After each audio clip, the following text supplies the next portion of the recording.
Logis, logis, logis. Mari kita berpikir logis bersama Podcast Logis. Podcast Logis, selalu membersamaimu tanpa terbatas. ruang dan waktu. Halo Sobat Logis, selamat datang kembali di Podcast Logis, ruang ngobrol santai tapi bermakna bareng UKM Pendidikan dan Penalaran. Sebelumnya kenalin, aku Nabila dan hari ini aku bakal jadi host yang nemenin kalian sepanjang episode hari ini. Nah, sebelum mulai ke pembahasannya, aku mau tanya dulu nih ke Sobat Logis. Pernah nggak sih Sobat Logis punya pemikiran yang kayak benang kusut? Punya banyak ide, tapi nggak tahu mau dikeluarin lewat apa? Atau punya banyak unek-unek nih, tapi nggak tahu mau mulai dari mana. Nah, di momen kayak gini nih, menulis itu bisa jadi alat untuk menuangkan isi pikiran kita. Sesuai dengan tema kita hari ini, yaitu merawat logika lewat kepenulisan. Bareng narasumber kita hari ini, yaitu Kak Noval. Halo Kak Noval. Halo Sobat Logis. Oke, gimana nih kabarnya Kak Noval? Untuk kabar sih lagi sibuk-sibuknya proker bidang 3 ya. Oke, walaupun Kak Noval ini lagi sibuk tapi masih tetap nyempetin buat sharing buat kita semua nih ya. Oke, sebelum kita masuk ke pembahasannya nih Kak, boleh dong kenalan dulu nama dan juga latar belakang Kak Noval di bidang kepenulisan. Oke, sebelumnya perkenalkan namaku Muhammad Noval Fawasandita, biasa dipanggil Noval. Untuk latar belakang kepenulisanku dimulai dari SMK dulu. Waktu di SMK aku ikut di LKTI FPP UB dan itu pertama kali banget aku ikut kepenulisan. Dan alhamdulillahnya di waktu pertama kali itu aku langsung masuk ke 10 besar. Wah, keren banget ya Kak. Boleh dong cerita lebih lanjut lagi pengalaman yang lain nih Kak? Untuk pengalaman yang lain, aku juga di UKM PP jadi kader OC, yang dimana kader OC itu lebih diprioritaskan kepenulisannya dibanding OC lain. Dan aku lanjut ke kader SC yang dimana sekarang mengajari tentang kepenulisan. Wah, jadi Sobat Logis semuanya udah kenal ya tentang siapa nih Kak Noval dan kenapa UKM Pendidikan dan Penalaran memilih Kak Noval sebagai narasumber kita hari ini. Oke, langsung saja kita masuk ke pembahasannya nih Kak. Kita mulai dengan pertanyaan yang mudah dulu Kak, yang easy dulu nih Kak. Kalau Kakak dengar kata menulis atau kepenulisan, apa sih yang pertama kali ada di pikiran Kakak? Menurutku ya, menulis itu tentang menuangkan apa isi ide yang ada di kepala kita. Jadi, ide yang terlalu menumpuk tidak perlu terlalu dibiarkan. Nah, terus dengan menuangkan ide, kita dapat mengembangkan ide kita lebih lanjut dan lebih berinovasi tentang ide kita. Seperti itu. Oke, jadi kata Kak Noval, menulis itu adalah salah satu cara untuk kita menuangkan ide. Dan kita tuh jangan sekali-kali menumpuk ide tersebut ya, karena bisa menghambat progres kita ke depannya. Begitu ya, Kak? Betul sekali. Oke, kalau boleh tahu nih, Kak, akhir-akhir ini Kakak lagi sibuk nulis apa nih? Untuk akhir-akhir ini aku lagi ikut di lomba Prisma 13 UB.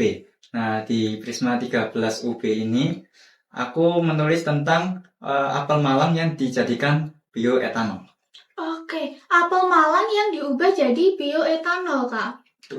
Kak, boleh dijelaskan lebih lanjut tuh, Kak, prosesnya gimana dan apa itu bioetanol ya? Menurutku ya, apel Malang itu kan sebuah ikon dari buah kota Malang ya. Jadi sayang banget kalau misal hanya dijadikan sebagai jajanan atau oleh-oleh saja. Nah, kenapa kok nggak dijadikan sebagai sumber energi yang lebih lanjut? Jadi apel Malang bisa digunakan sebagai ikon sumber energi dari kota Malang sendiri. Seperti itu. Wah, keren banget. Dari apel bisa jadi sumber energi untuk kota Malang ke depannya. Ini ide yang menurut aku out of the box banget, Kak. Oke, kan Kakak sekarang lagi menulis apa istilahnya KTI ya, Kak? Ya, KTI. KTI tentang apel yang diubah menjadi energi terbarukan. Nah, kalau boleh tahu nih, Kak, langkah pertama apa sih yang Kakak lakukan untuk menulis sebuah esai atau mungkin KTI? Untuk langkah pertama, biasanya itu dari niat sendiri sih. Nah, misal kalau udah niat, aku menyendiri dulu atau enggak merenung dulu untuk memikirkan ide apa sih yang bakalan diinginkan. Terus jika sudah ketemu idenya, aku refreshing dulu jalan-jalan sekitar ya di Polinema itu agar tahu ini ide mau dibawa kemana. Misal kepenulisannya mau dibawa kemana atau metodenya mau dipakaikan apa. Nah, setelah tahu nih idenya mau dibawa kemana, aku melakukan riset terlebih dahulu. Dari riset itu dapat ketahui metode-metode yang akan digunakan apa, terus bahan-bahan yang digunakan itu apa saja sih. Seperti itu. Oke, jadi langkah pertama yang harus dilakukan sebelum menulis itu kita harus riset dan juga menuangkan ide kita nih, Kak. Oke, selanjutnya menurut Kakak nih, apakah semua orang itu bisa jadi penulis, Kak? Atau ada kriteria tertentu? Semua orang pasti bisa jadi penulis. Karena apa? Karena kalau kalian konsisten untuk penulisan, pasti jadi template ke depannya. Dan misal ya, kalian punya bakat kepenulisan. Buat apa punya bakat kalau nggak konsisten? Seperti itu. Wah, tuh Sobat Logis, dengerin Kak Noval. Buat apa kalian punya bakat kalau nggak konsisten dalam menjalaninya? Oke, sekarang kan kakak sudah punya banyak pengalaman nih di bidang kepenulisan. Udah menulis sejak SMK. Kakak tuh pernah nggak sih mengalami kebuntuan dalam mencari ide? Atau istilahnya sekarang itu writer's block. Pernah nggak sih, Kak? Kalau writer's block sendiri, aku pernah mengalami waktu di semester 1. Karena di semester 1 ini aku lagi mengetahui apa sih jadwal dari kuliahan ini. Terus mengatasinya aku dengan mengikuti UKMPP, yang dimana di UKMPP sendiri aku ketemu banyak orang-orang hebat yang memotivasi aku, dan juga di UKMPP aku banyak banget belajar kepenulisan yang nggak ada di SMK. Oke, jadi kita harus mencari lingkungan atau environment yang mendukung nih minat dan bakat kita agar kita bisa berprogres lebih baik lagi ke depannya. Oke, kita tadi udah membahas tentang ide, terus kakak juga sedikit membahas tentang riset di awal tadi. Nah, sekarang aku mau tanya nih Kak, tentang kegiatan yang erat kaitannya dengan menulis, yaitu membaca. Apakah membaca ini punya peran yang penting dalam menulis? Tentu, sebelum menulis kan kita harus membaca dulu. Nah, riset juga termasuk membaca. Dengan membaca itu kita jadi tahu nih, jurnal-jurnal dan latar belakang yang bakalan kita pakai itu apa. Terus landasan dari kepenulisan kita itu apa nantinya. Gitu. Walaupun kita punya bakat atau punya ketertarikan di bidang kepenulisan, kita juga tetap harus membaca ya guys. Karena membaca itu jendela dunia, kita bisa tahu banyak hal dengan membaca. Oke, selanjutnya nih Kak, tadi kan ide yang kakak berikan itu bagus banget. Apel yang diubah jadi energi terbarukan. Gimana sih kakak bisa nemu ide sebagus itu?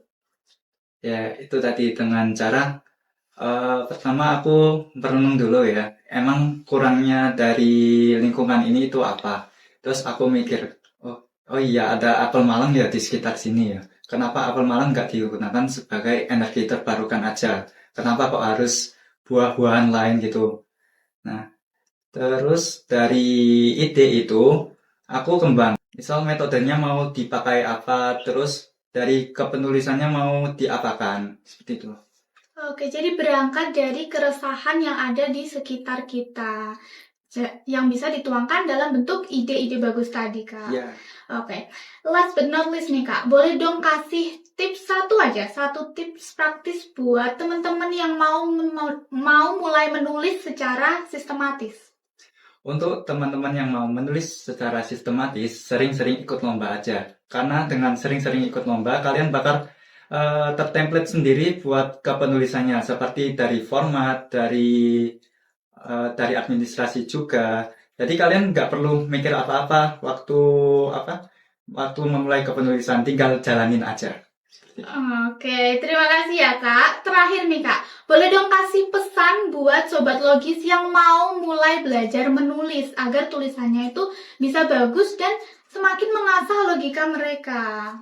Oke, buat Sobat Logis, sering-sering ikut lomba, karena dengan sering ikut lomba seperti yang aku katakan tadi, kalian jadi lebih tahu nih kepenulisan itu seperti apa, dan kalian juga lebih terbiasa dengan kepenulisan, nggak kaget juga dengan kekalahan, kemenangan gitu-gitu.